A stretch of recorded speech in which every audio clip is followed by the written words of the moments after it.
second-year safety Calvin Pryor, who played for Rex Ryan last season, wasn't a very big fan of Rex doing his Tuesday press conference in a Clemson helmet, tweeting the following: "The guy does anything for attention." When asked what he thought of the tweet, Rex had this to say. He's right. Because what else am I going to do? Just stand up here or whatever? Yep. I got attention, but I got it in the right spot. You know, he's mad because Clemson put it on Louisville again this year. Stephen A., what does this say about Rex? Well, what he says, it says. He loves attention, and there's nothing wrong with it. I mean, it's not ideal for a head coach. There's no question about that. But if it works for him, it works for him. You know, in fairness to Rex Ryan, let's not be hypocritical here. None of us had a problem with Rex Ryan's personality when Rex Ryan was a member of the New York Jets his first 2 years, when he guided them to back-to-back AFC championship games by guaranteeing that he would do at least that once he arrived as coach.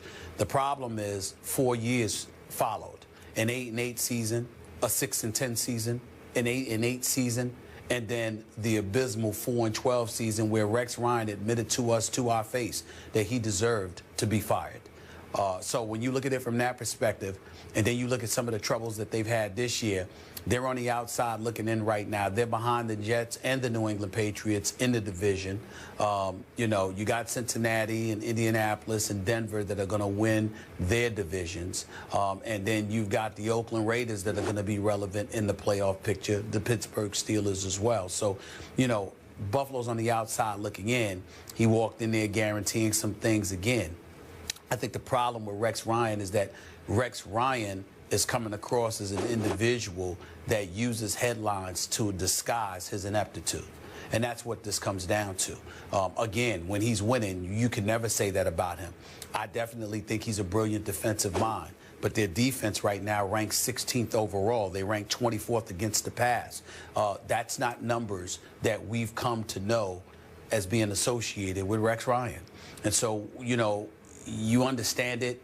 You understand it's a part of his personality. You want to encourage people to be themselves, Skip, but at the same time, somewhere along the way, you've got to get the job done. And when you look at Rex Ryan, he's created a buzz and interest in the Buffalo Bills. They clearly made the right choice with picking Tyrod Taylor as their quarterback. There's no doubt about that. But this defense should be better than what they have been. And one would argue their record should be better than what it is. And one would also argue that this team, your pick to be a wild card team in these playoffs this season, is on the outside looking in, and that's all problematic. So if you're going to bring attention to yourself, there's nothing wrong with that, Rex Ryan. But you need to bring the results first. Otherwise, all you are is a sideshow. And I'm not calling him that because I respect him. But I'm just letting him know how the world is looking at him because of his results or lack thereof. Yep. I did pick Rex's team to win a wild card this year, and I do love me some Rex in general. But I got to tell you, I did not love him wearing that Clemson helmet. I hear what you're saying. Are you trying to disguise your ineptitude? Are you trying to distract attention off the poor coaching job you're doing? Is that what's happening here? I also think, and remember I asked Rex to his face about this when we were at Bills camp, are you sometimes guilty of making it more about you than about your team? Is it productive showmanship on your part to create buzz around the Buffalo area, or is it just flat-out egomania on your part? Have you gone over the edge into Rex Ryan, superstar coach, even though you don't have the credentials to back it up? You're certainly one of the most recognizable coaches in the National Football League. You're certainly one of the most talked about coaches. Why is that? Because you'll wear a Clemson helmet to a press conference. So was wearing that Clemson helmet about Rex, or was it about his son Seth, who's a redshirt sophomore, a walk-on who made the team and has actually caught 2 balls this year for 14 yards. He stands 6 feet tall and weighs 175 pounds, does Seth Ryan.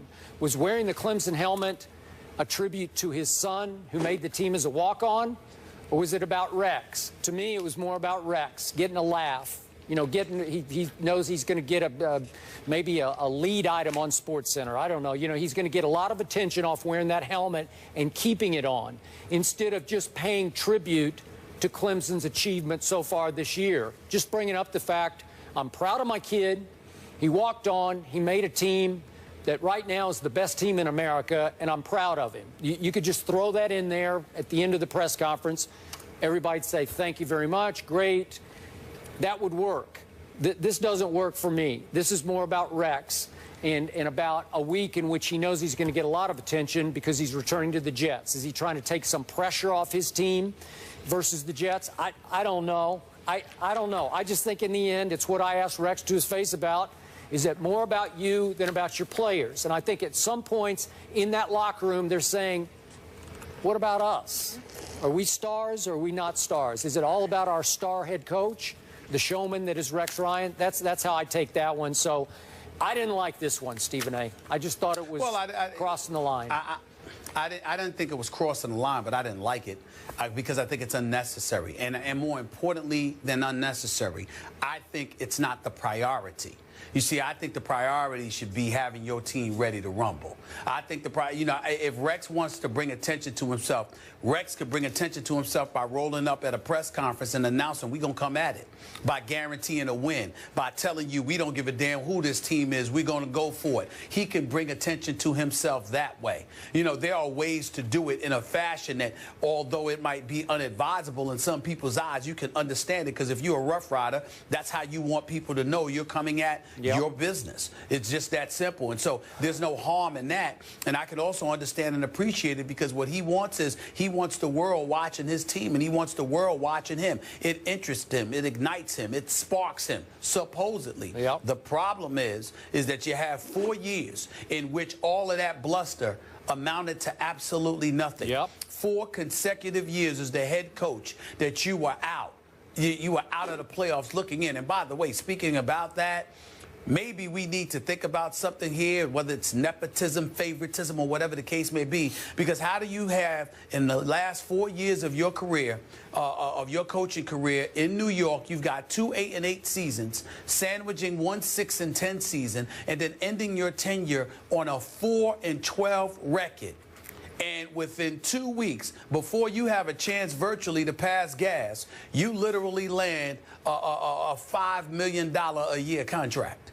I mean, him and Andy Reid, who I love. You know how I feel about Andy Reid. Yeah. But I just find it amazing that guys, so many of these guys, the Pep Hamiltons and others of the world can't even get a chance. Yeah. But you got guys who were losing, who were on the outside looking in, who were regressing in terms of their level of productivity as a coach. And they literally leave a job.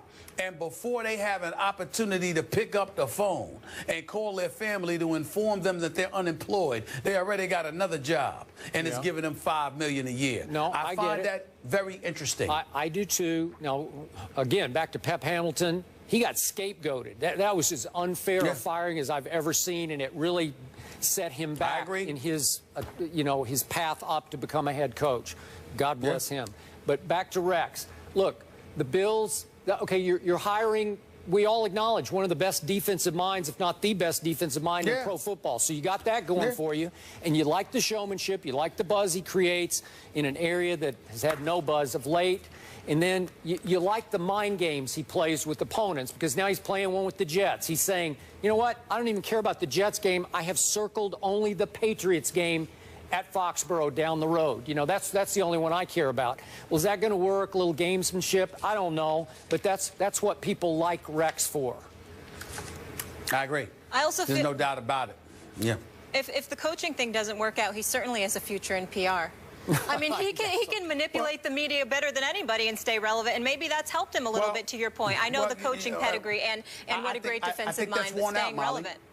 I think that's worn out. I think that years ago it was far more effective when he was winning football games. Now it doesn't work on us because we're able to turn around and look at your team and say, wait a minute, it ain't what you said it was going to be. It wasn't that way for the last 4 years when you were with the New York Jets. You came to Buffalo, you talked about the talent that you have and how confident you were. And not only that, you don't have the problem you had in New York with Geno Smith or Mark Sanchez before him as your quarterback. Now Tyrod Taylor actually looks impressive. You look at his numbers. I mean, Skip the Deuce completing about 70% of his passes. Love him. The turnovers. I mean, he's getting the job done. Yeah. So really, If that's the case, then what's your problem, Rex Ryan? Because your offense isn't too shabby. Your defense is the problem, and that is supposed to be where your level of expertise lies. It's the very reason you got a head coaching job. But the defense right now is suspect. So I think it's worn thin with a lot of us. We look at Rex Ryan. I mean, what's not? But You got to respect we're talking about him. We're talking about him more than Belichick, Marvin Lewis, Ron Rivera, the undefeated coaches. So he is winning in that sense. Well, you can say he's winning, or is he embarrassing himself, Molly, because he's got us talking about him, because he's bringing attention to himself for all the wrong reasons. Is that your definition of winning? It ain't mine. No, I mean in terms of manipulating the media and the PR aspect, but I know what you mean. From the football perspective, yes, clearly more impressive. It's all about winning. Yeah. So in the end, the question is, if Rex fails in Buffalo, will he wind up in the media business? Will he be sitting on the first desk at some point? I don't know. Listen, I think so. I'd hire him for a television job. But the point is that unlike other folks who may have elected to be in this business, in a roundabout way, he's forced to, if that happens, because it would be entirely premature. This is only his second head coaching job. I look at a guy like Brian Billick, Skip Bayless. I don't understand for the life of me. He coached 9 years. He's a Super Bowl champion. And somehow, some way, he hasn't gotten a head coaching job. But you got the Rex Ryans and Andy Reids of the world, who I respect, by the way. But they never won a Super Bowl, and his job offers come. I mean, it's about who you know. I mean, that clearly appears to be the case. And I'm not saying I don't know Brian Billick from a can of beans. I'm just saying that I see him and I see the words Super Bowl champion. But somehow, some way, he's an analyst in television, and Rex Ryan is coaching and bringing attention to himself doing press conferences. I have something wrong with that picture. I want winners. I think maybe Brian Billick might have just decided this is a lot easier to analyze games than to actually have to coach games. Right? Hey, John Gruden's the same way. Why should John Gruden leave Monday Night Football? He's probably getting paid just as much money for doing less work because it ain't the same as coaching the team. But guess what? He gets to make that choice because he's a Super Bowl champion. Rex Ryan ain't even been in the Super Bowl yet. What's the problem with that? Agreed. Fair enough. And we will leave it there, because guess what's coming up next? Rapper Jeezy is in the house, and I love it. So much to get into with him. NFL, NBA, social issues. His new album drops Friday. We'll talk to him in just a bit. Good morning. Morning. How are we doing? Welcome. What's going on? How are you? Good to see you. How you doing?